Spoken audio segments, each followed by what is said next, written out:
Aquí comienza nuestra cita habitual en esa conexión digital meridiana de Telesur. Bienvenidos, bienvenidas.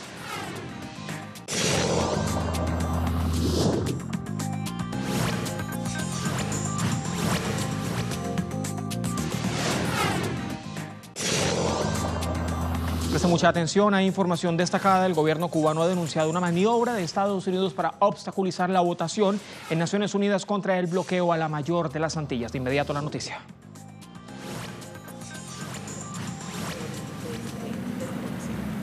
Sí, la delegación cubana viajó el fin de semana y se ha integrado con el colectivo de nuestra misión permanente ante las Naciones Unidas. Hemos venido trabajando intensamente.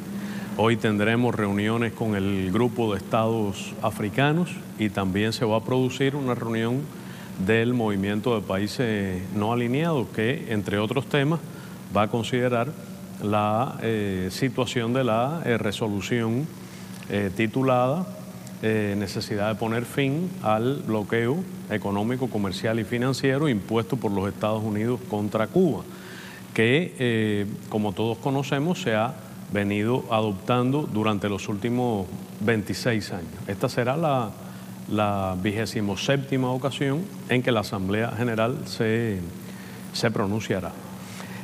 Hay una circunstancia nueva este año que también es conocida, que es que el Departamento de Estado de los Estados Unidos ha decidido presentar enmiendas contra la resolución del bloqueo, con el propósito evidente de crear un pretexto para endurecer el bloqueo contra Cuba, que es la política que ha proclamado y que las declaraciones y los hechos demuestran que está en aplicación, con el objetivo también de tratar de presentar la ilusión de que haya apoyo internacional a esta política y también con el propósito de disturbar, consumir tiempo, crear confusión y dificultar la adopción de la resolución. ¿Van estas enmiendas presentadas por Estados Unidos de alguna forma a cambiar el proceso de votación? Me refiero, ¿será la votación solamente el día de mañana o se espera extenderla? Sí, el Departamento de Estado presentó originalmente una sola enmienda con varios párrafos, tal como se explicó, creo que fue el 24 de octubre en La Habana, a la opinión pública. Pero aviesamente ha dividido esa enmienda en 8 enmiendas separadas, es decir, cada uno de los 8 párrafos del documento original de enmiendas ha sido dividido y ahora resulta que en vez de una hay 8 enmiendas contra el proyecto de resolución. Esas enmiendas tienen el objetivo de cambiar la naturaleza de la resolución, de una resolución de oposición al bloqueo con énfasis en la oposición a la aplicación extraterritorial de las leyes norteamericanas para convertirla en una resolución que contenga ataques, agresiones contra Cuba en el ámbito de los derechos humanos, lo cual no es pertinente al tema que se discute, lo cual es totalmente injustificado decir que después de 26 años se trate de obstaculizar la adopción de la resolución, lo cual pretende incluso disimular lo más importante, que es que la violación masiva, flagrante y sistemática de los derechos humanos que sufre el pueblo cubano es precisamente la aplicación del bloqueo. Entonces ahora la Asamblea General estará obligada a pronunciarse sobre 8 documentos, sobre 8 enmiendas o párrafos diferentes, todos agresivos contra Cuba, todos manipuladores de la causa de los derechos humanos, que es una causa de interés universal, y manipuladores también de los llamados objetivos de desarrollo sostenible, que tienen que ver con distintos aspectos de la agenda de desarrollo y de la agenda social de las Naciones Unidas, pero que no son en modo alguno pertinentes ni al tema que se discute, ni al enfoque de la Asamblea General, y que hay otros órganos, otras instancias de la organización en que sería apropiado tener una discusión en materia de derechos humanos. Entonces, lo que va a ocurrir a diferencia de años anteriores, es que mañana miércoles 31 de octubre, entre las 10 de la mañana y aproximadamente la 1 de la tarde, se va a producir el debate acerca de la resolución. Es decir, se van a escuchar allí los discursos de los grupos de países, grupos regionales, países que se agrupan en organizaciones internacionales y también en los discursos de los Estados miembros en capacidad nacional. Habrá también el discurso de la delegación cubana. Me imagino que probablemente haya un discurso también del gobierno de los Estados Unidos y la sesión esta transcurrirá, como siempre, en esta parte del debate sobre la resolución. Y lo distinto será que en vez de votarse mañana mismo, como se hacía usualmente, y después la Asamblea continuaba en una sesión vespertina para seguir escuchando intervenciones, esta vez la votación ocurrirá al día siguiente, porque en vez de tener un acto de votación breve solo sobre la resolución en su conjunto, esta vez tendremos previsiblemente, a menos que el Departamento de Estado recapacite y actúe de una manera prudente y considerada con la comunidad internacional y no la obligue a pronunciarse reiteradamente sobre algo que se sabe que es inviable, lo más probable entonces es que haya que votar 8 veces contra cada una de las enmiendas y que haya que votar después sobre la resolución, sin descartar que haya algún tema procesal que haya que considerar. Esto implica que va a ser mucho más prolongado el acto de votación. Entonces, mañana 31, miércoles, en la sesión de la mañana habrá la discusión sobre la resolución y el jueves 1 de noviembre, en la sesión de la mañana, habrá el acto de votación en su conjunto, que empezará por la votación contra las enmiendas norteamericanas que tratan de alterar el contenido de la resolución contra el bloqueo y al final se votará entonces sobre la resolución misma. Tenemos la seguridad de que las enmiendas serán rechazadas y que la resolución recibirá un apoyo abrumadoramente mayoritario como ha ocurrido en el pasado. Canciller, ¿por qué tanto interés de Estados Unidos de desacreditar a Cuba precisamente en el tema de los derechos humanos? Bueno, a mí me parece que es la impotencia y la desesperación. Estados Unidos sabe ya que no puede impedir que se adopte una resolución contundente con una mayoría prácticamente unánime de la Asamblea General contra una política que es obsoleta, anclada en la Guerra Fría, genocida, según la Convención de Ginebra contra el crimen de genocidio, que es una violación gruesa y permanente de los derechos humanos de cada cubana, de cada cubano, que es una violación del derecho internacional, que transgrede las normas internacionalmente reconocidas de comercio, que transgrede la libertad de navegación y que constituye un acto de agresión y de guerra económica. Impotente, el gobierno de los Estados Unidos no ha encontrado otro camino este año que tratar de dificultar la adopción de la resolución o de modificar de una manera oportunista, disimulada, el contenido de esta. Entonces, mi impresión es que el gobierno de Estados Unidos, en su voluntad de crear mayores tensiones, incrementar la hostilidad contra Cuba, no ha tenido límites en este caso en crear dificultades a la Asamblea General, que es un órgano internacional, universal, democrático de las Naciones Unidas, y es un intento que seguramente será rechazado por ella, pero que no persigue otros fines que tratar de disimular la situación de absoluto, profundo aislamiento que tiene el gobierno de Estados Unidos en relación con Cuba y de disimular el rechazo abrumador al bloqueo económico, comercial y financiero.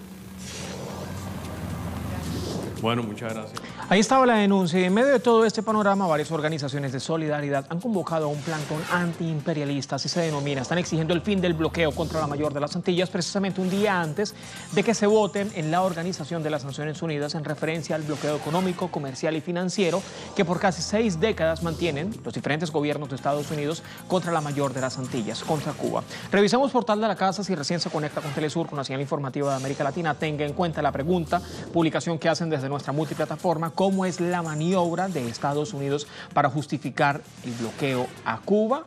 Una denuncia que recientemente hacía el canciller de la mayor de las Antillas, Bruno Rodríguez. Pues bien, ministro de Relaciones Exteriores de Cuba, Bruno Rodríguez, acusaba recientemente, hace solo minutos, al gobierno estadounidense por realizar una nueva maniobra dirigida, asegura, a justificar el bloqueo económico, financiero y comercial contra la isla. Pero la pregunta, ¿cómo es la maniobra? Bueno, tiene que ver con la circulación de 8 enmiendas a la resolución que condena el bloqueo, y este mecanismo es común en la práctica del organismo internacional, organismo multilateral, independientemente de que se vote a favor o en contra de ella, pero solo con intenciones de realizar sugerencias o mejorías. Este documento busca disuadir a los países miembros de Naciones Unidas sobre el voto que emitirán este próximo 31 de octubre, dentro de un solo día, en la Asamblea General de la Organización de las Naciones Unidas.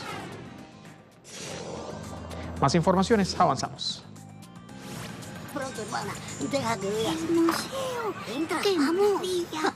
Bienvenido. Pasen, pasen, por aquí. Aquí, a los famosos dinosaurios. Oh, dan miedo. Sí, eran bestias peligrosas, asesinas. Pero ya no existen, ¿verdad, profe? No. Se extinguieron, murieron. Bueno, hace millones de años y... Menos mal. ¡Ay! ¡Ese se movió! ¿Eh? ¿Cuál? Aquel, míralo, está vivo.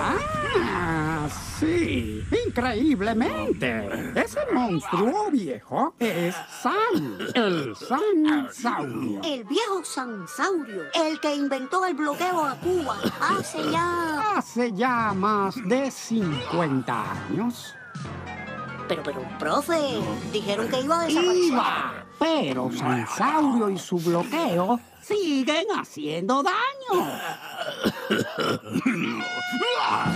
Pero Cuba sigue aquí, porque Cuba ni se acobarda ni se rinde. Que nadie interrumpa el rito, queremos amar en paz, para decir en un grito: Cuba va, Cuba va, Cuba va.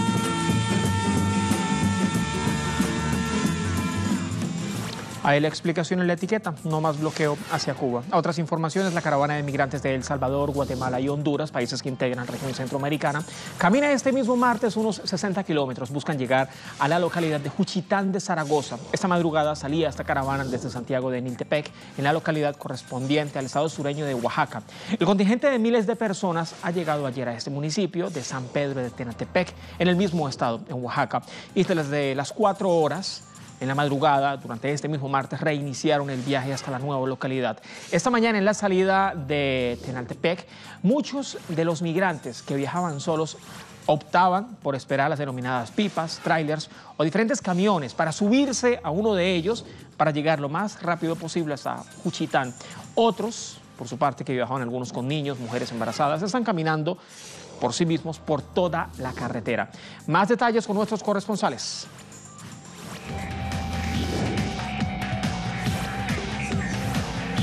Son muchos los peligros que se han encontrado en su camino la caravana de migrantes que está ya en territorio mexicano desde el día de ayer cuando cruzaron el río Suchiate.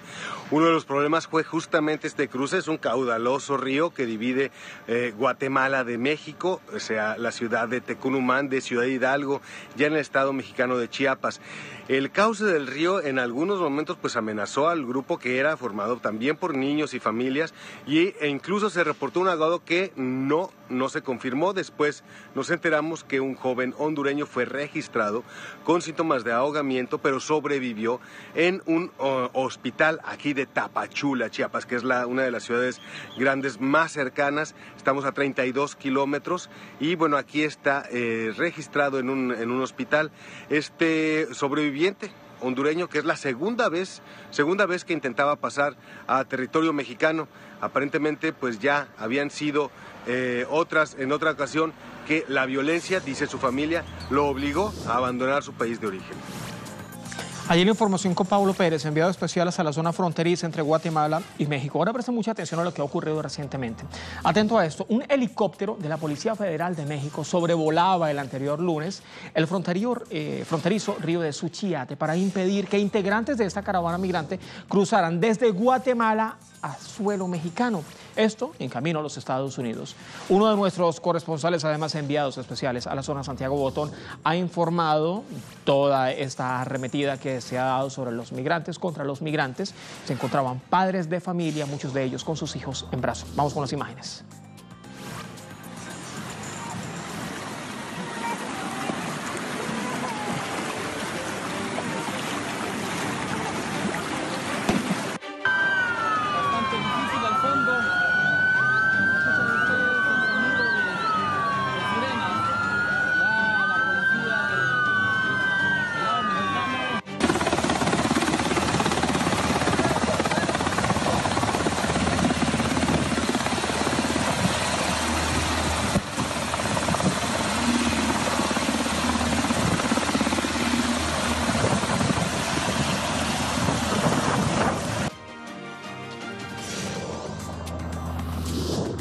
A otras informaciones, seguimos hablando de México. El pasado domingo culminó la consulta nacional sobre la construcción del nuevo Aeropuerto Internacional de México. En su mayoría, los ciudadanos decidieron que se cancelen las obras iniciadas en el lago Texcoco. Los resultados representan un triunfo de la postura de Andrés Manuel López Obrador. El presidente electo anunció que obedecerá el mandato popular y cancelará el proyecto el próximo 1 de diciembre, fecha en la que asume el nuevo gobierno. Se acabó la corrupción. Esta es una muestra. No se permitieron presiones de nadie. Aquí queda de manifiesto de que hay una división desde ahora clara. Hay una frontera entre poder económico y poder político. Del otro lado, Enrique Peña Nieto afirmó que continuará hasta el último día de su mandato la obra iniciada 3 años atrás con un costo de más de 13.000 millones de dólares. El próximo gobierno tendrá que hacer frente al pago de compromisos, los cuales probablemente requerirán el uso de recursos fiscales adicionales al impuesto que pagan los usuarios. Hoy, en Agenda Abierta, analizamos el triunfo político de AMLO, las denuncias por corrupción y el enfrentamiento del presidente electo con sectores empresariales.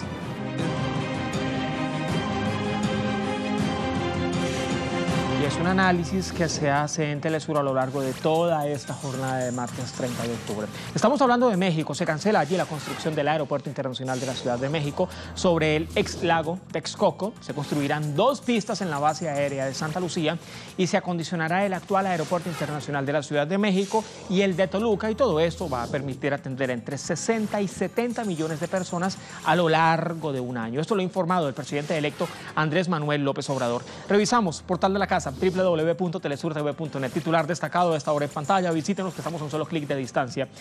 López Obrador avala resultados de consulta popular sobre el NAIM. NAIM son las siglas Nuevo Aeropuerto Internacional de México.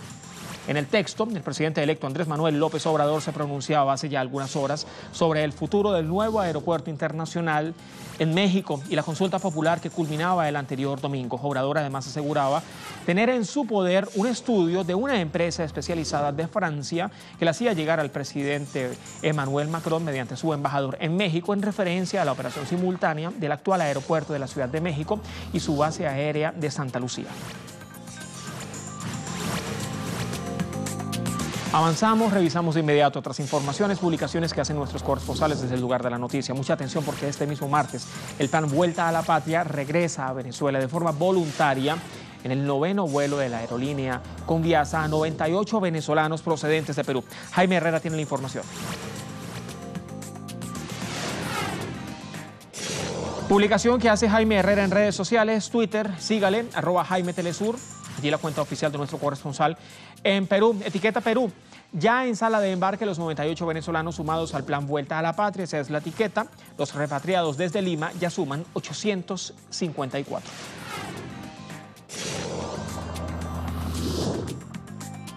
A otras informaciones, la canciller de Alemania, Angela Merkel, se reúne con su par sudafricano Kagame Ramaphosa para luego volar hasta Egipto, donde participará de la cumbre con Abdel Fattah al-Sisi. Más informaciones, Nayara Tardo. Publicaciones de nuestros corresponsales a través de redes sociales, @Nayara Telesur. Egipto impulsará inversiones y comercio con Alemania. Esto lo ha asegurado el presidente de Egipto, Abdel Fattah al-Sisi, en un encuentro con canciller alemana Angela Merkel durante la visita oficial de 4 días a Berlín. Al-Sisi agradeció el aumento del turismo alemán en su país. Más informaciones, nos vamos hasta Rusia. Hansel Oro con más noticias. Revisamos de inmediato qué es lo que ha publicado nuestro corresponsal. Aparece en pantalla la publicación en redes sociales. En el texto continúan las jornadas de celebraciones por el centenario de Komsomol leninista. El líder del Partido Comunista de Rusia, Gennady Zyuganov, intercambió con pioneros. Más noticias, me voy a Grecia. Hibai Erbideaza también publica información de referencia en redes sociales. Vámonos de inmediato con la cuenta en Twitter de nuestro corresponsal. Los fascistas griegos se han manifestado en memoria del ultra griego que mató la policía albanesa después que izara una bandera griega y, según los policías, les disparara con un Kalashnikov. Tratan de que comience un nuevo conflicto territorial. Publicación que hace Hibai Erbideaza, corresponsal de Telesur en Grecia. De inmediato revisemos lo más recomendado desde la Conexión Digital Meridiana.